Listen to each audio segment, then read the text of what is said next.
ಇವತ್ತು ನಾವು ದೈನಂದಿನ ವಿಚಾರದಲ್ಲಿ ಹೇಳಬೇಕಂದ್ರೆ ಕೆಲವು ಸಲ ಒಂದಲ್ಲ ಒಂದು ಸಮಯದಲ್ಲಿ ನಮಗೆ ಮೈಕೈ ನೋವಾಗುವಂಥದ್ದು, ತಲೆನೋವು ಬರುವಂಥದ್ದು, ಅಥವಾ ದೇಹದಲ್ಲಿ ಕೆಲವು ತೊಂದರೆಗಳಾಗುವಂಥದ್ದು, ಎಲ್ಲೋ ಒಂದು ಕಡೆ ದೇಹದಲ್ಲಿ ತೊಂದರೆ ಇರಬಹುದೇನೋ ಅಂತ ಅಂದ್ಕೊಂಡು ವೈದ್ಯರ ಹತ್ರ ಹೋಗಿ ಅದನ್ನು ಪರೀಕ್ಷೆ ಮಾಡ್ಕೊಳ್ಳೋದು ಸಹಜ. ಮುಖ್ಯವಾಗಿ ನೋವಿನ ಬಗ್ಗೆ ಮಾನಸಿಕ ರೋಗ ತಜ್ಞರು ಯಾಕೆ ಮಾತಾಡ್ತಿದ್ದಾರೆ ಅಂದರೆ, ಎಷ್ಟೊಂದು ಸಲ ನೋವು ಮನಸ್ಸಿನ ಒಂದು ವಿಧವಾದ ಒಂದು ವ್ಯಕ್ತಪಡಿಸುವಂಥ ಒಂದು ಸಿಂಪ್ಟಮ್ ಅಂತ ಕರಿತೀವಿ. ಕೆಲವರು ವರ್ಷಾನುಗಟ್ಟಲೆ ತಲೆನೋವಿಂದ ಆಗ್ಬೋದು, ಬೆನ್ನು ನೋವಿಂದ ಆಗ್ಬೋದು, ಮೈಕೈ ನೋವಿಂದ ಆಗ್ಬೋದು, ಅಥವಾ ದೇಹದಲ್ಲಿ ಒಂದು ರೀತಿಯ ದೇಹ ಪೂರ್ತಿ ನೋವು, ದೇಹ ಪೂರ್ತಿ ಸ್ಲೋನೆಸ್ ಆಗಿದೆ, ಈ ಥರ ಒಂದು ಲಕ್ಷಣಗಳಿಂದ ಬರ್ತಾರೆ. ಒಂದು ಏನು ನಾವು ಮನಸ್ಸಲ್ಲಿ ಇಟ್ಕೋಬೇಕಂದ್ರೆ, ಕೆಲವು ಸಲ ನಮ್ಮ ಮನಸ್ಸು ಬೇರೆ ವಿಧವಾದ ರೀತಿಯಲ್ಲಿ ಅದರ ಒಂದು ಪ್ರಾಬ್ಲಮನ್ನು ವ್ಯಕ್ತಪಡಿಸುತ್ತೆ. ಒಂದು ಮುಖ್ಯವಾದ ಒಂದು ಲಕ್ಷಣ ಅದರಲ್ಲಿ ನೋವು. ತಲೆನೋವು ತಗೊಂಡಾಗ ಅದರಲ್ಲಿ ಒಂದು ಟೆನ್ಷನ್ ಹೆಡ್ಡೇಕ್ ಅಂತ ಕರಿತೀವಿ. ಯಾರಿಗೆ ಯಾವುದೇ ವ್ಯಕ್ತಿಗೆ ಟೆನ್ಷನ್ ಇರ್ಬೋದು, ಸ್ಟ್ರೆಸ್ ಇರ್ಬೋದು, ಯಾವುದ್ರ ಬಗ್ಗೆ ವಿಚಾರ ಮಾಡುವಂಥದ್ದು ಇರ್ಬೋದು, ಆ ವ್ಯಕ್ತಿಗೆ ಹೇಳ್ಕೊಳ್ಳಿಕ್ಕಾಗಲ್ಲ ಅಥವಾ ತಕ್ಕವಾದ ಒಂದು ಸಹಾಯ ಸಿಕ್ಕಿಲ್ಲ ಅಂದಾಗ ಅವರಿಗೆ ತಲೆನೋವು ಬರುತ್ತೆ. ಅದನ್ನು ಎಷ್ಟೊಂದು ಸಲ ಏನಾಗುತ್ತೆ, ಫಿಸಿಷಿಯನ್ ಹತ್ರ ಹೋಗಿ ಅಥವಾ ನ್ಯೂರಾಲಜಿಸ್ಟ್ ಹತ್ರ ಹೋಗಿ ಅಲ್ಲಿ ಏನೂ MRI ಮಾಡಿಸ್ಕೊಂಡಿರ್ತಾರೆ, ಸ್ಕ್ಯಾನಿಂಗ್ ಮಾಡಿಸ್ಕೊಂಡಿರ್ತಾರೆ, ಎಲ್ಲ ನಾರ್ಮಲ್ ಬರುತ್ತೆ. ಆವಾಗ ಅವರು ಸೈಕ್ಯಾಟ್ರಿಸ್ಟ್ ಅಥವಾ ಸೈಕಾಲಜಿಸ್ಟ್ ಹತ್ರ ಕಳಿಸ್ತಾರೆ. ಸೊ ಹೇಗೆ ನಾವು ಈ ನೋವನ್ನು ನಾವು ಸೀರಿಯಸ್ ಆಗಿ ತೊಗೋಬೇಕಾ ಇಲ್ವಾ ಅಂತ ವಿಚಾರ ಬಂದಾಗ, ಯಾವುದೇ ದೇಹದಲ್ಲಿ ವ್ಯತ್ಯಾಸ ಆದ್ರೂ ಕೂಡ ಅದನ್ನು ನಾವು ಸೀರಿಯಸ್ ಆಗಿ ತೊಗೋಬೇಕಾಗತ್ತೆ.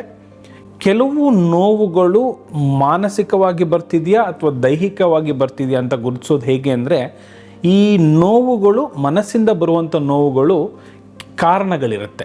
ಉದಾಹರಣೆಗೆ, ನಿಮಗೆ ಏನೋ ಒಂದು ಸ್ಟ್ರೆಸ್ ಆಗಿದೆ, ಅಥವಾ ಏನೋ ಒಂದು ಜಗಳ ನಡೀತು, ಅಥವಾ ಯಾವುದ್ರ ಬಗ್ಗೆನೋ ನೀವು ಯೋಚನೆ ಮಾಡ್ತಿದ್ದೀರಿ ಫ್ಯೂಚರಲ್ಲಿ ಅಂತ ಹೇಳಿದಾಗ ಈ ನೋವು ಆ ಸಮಯದಲ್ಲಿ ವ್ಯಕ್ತ ಆಗುವಂಥ ಸಾಧ್ಯತೆ ಇರುತ್ತೆ.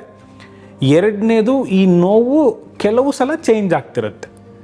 ಸಮಯಕ್ಕೆ ಅನುಗುಣವಾಗಿರಬಹುದು, ಅಥವಾ ಜಾಗಕ್ಕನುಗುಣವಾಗಿರ್ಬೋದು, ಅಥವಾ ವ್ಯಕ್ತಿಗಳ ಅನುಗುಣವಾಗಿರ್ಬೋದು. ಕೆಲವರಿಗೆ ಕೆಲವು ವ್ಯಕ್ತಿಗಳ ಜೊತೆ ನಾನೇನೋ ಮಾತಾಡಬೇಕು ಅಂತ ಹೋದಾಗ ಆ ವ್ಯಕ್ತಿ ನಿಮಗೆ ಇಷ್ಟ ಆಗ್ತಿಲ್ಲ, ಅಥವಾ ವ್ಯಕ್ತಿಯಿಂದ ಪ್ರಾಬ್ಲಮ್ ಆಗ್ತಿದೆ ಅಂದಾಗ ಅವಾಗ ತಲೆನೋವು ಬರ್ಬೋದು. ಅಥವಾ ಕೆಲಸಕ್ಕೆ ಹೋಗುವಾಗೆಲ್ಲ ತಲೆನೋವು ಬರ್ತಿದೆ. ಮಕ್ಕಳಲ್ಲಿ ನಾವು ಕಾಮನ್ ಆಗಿ ನೋಡ್ತೀವಿ, ಸ್ಕೂಲಿಗೆ ಹೋಗೋಕ್ಕೆ ಇಷ್ಟ ಇಲ್ಲ ಅಂದಾಗ ಮಕ್ಕಳುಗಳು ಕೆಲವು ಸಲ ತಲೆಯ ನೋವಿನ ಒಂದು ಕಾರಣಗಳಿರ್ಬೋದು, ಹೊಟ್ಟೆ ನೋವಿನ ಕಾರಣಗಳಿರ್ಬೋದು. ನೋವು ಅನ್ನೋದು ತುಂಬ ಕಾಮನ್ನಾಗಿ ಮನಸ್ಸು ಉಪಯೋಗ ಮಾಡುವಂಥ ಒಂದು ಲಕ್ಷಣ.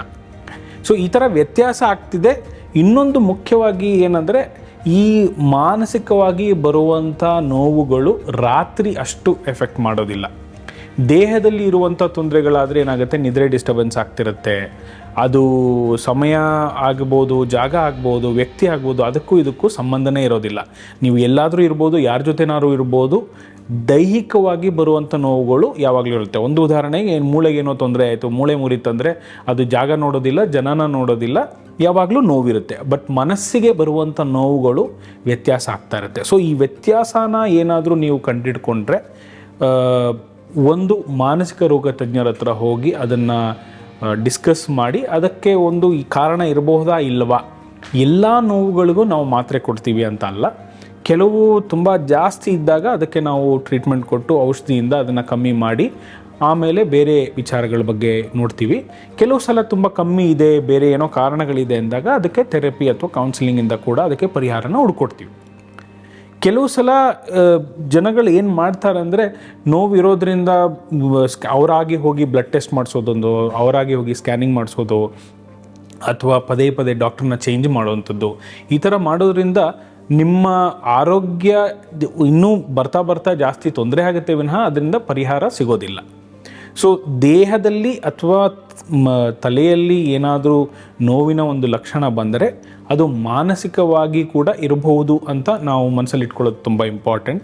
ಹಾಗೆಯೇ ಒಬ್ಬರು ಮಾನಸಿಕ ರೋಗ ತಜ್ಞರನ್ನು, ಉದಾಹರಣೆಗೆ ನಿಮಗೇನೋ ಸ್ಟ್ರೆಸ್ ಇದೆ ಅಂತ ಅಂದ್ಕೊಳ್ಳಿ, ಅದ್ರ ಬಗ್ಗೆನೋ ಯೋಚನೆ ಮಾಡ್ತೀರಾ, ನಿದ್ರೆ ಸರಿಯಾಗಿ ಬರ್ತಿಲ್ಲ, ದುಗುಡ ಆಗ್ತಿದೆ, ಮನಸ್ಸಿಗೆ ಖಿನ್ನತೆ ಆಗ್ತಿದೆ ಅಂದಾಗ ಒಂದು ಬಾರಿ ಮಾನಸಿಕ ರೋಗ ತಜ್ಞರನ್ನು ಭೇಟಿ ಮಾಡಿ, ಅದು ಏನೂ ತೊಂದರೆ ಇಲ್ಲ ಅಥವಾ ಇದ್ದರೆ ಅದಕ್ಕೆ ಟ್ರೀಟ್ಮೆಂಟು, ಇಲ್ಲ ಅಂದರೆ ಏನೂ ಮಾಡೋದು ಅವಶ್ಯಕತೆ ಇರೋದಿಲ್ಲ. ಅದು ಮಾಡೋದ್ರಿಂದ ಆರೋಗ್ಯ ಕೂಡ ತೊಂದರೆ ಆಗೋದಿಲ್ಲ, ತಕ್ಕ ಪರಿಹಾರ ಕೂಡ ಸಿಗುತ್ತೆ. ಅದರಿಂದ ಆಗುವಂಥ ಬೇರೆ ಪರಿಣಾಮಗಳು, ದೈನಂದಿನ ಕೆಲಸಕ್ಕಾಗುವಂಥ ತೊಂದರೆಗಳು, ಮನಸ್ತಾಪಗಳು ಅದು ಕೂಡ ಕಮ್ಮಿ ಆಗುತ್ತೆ.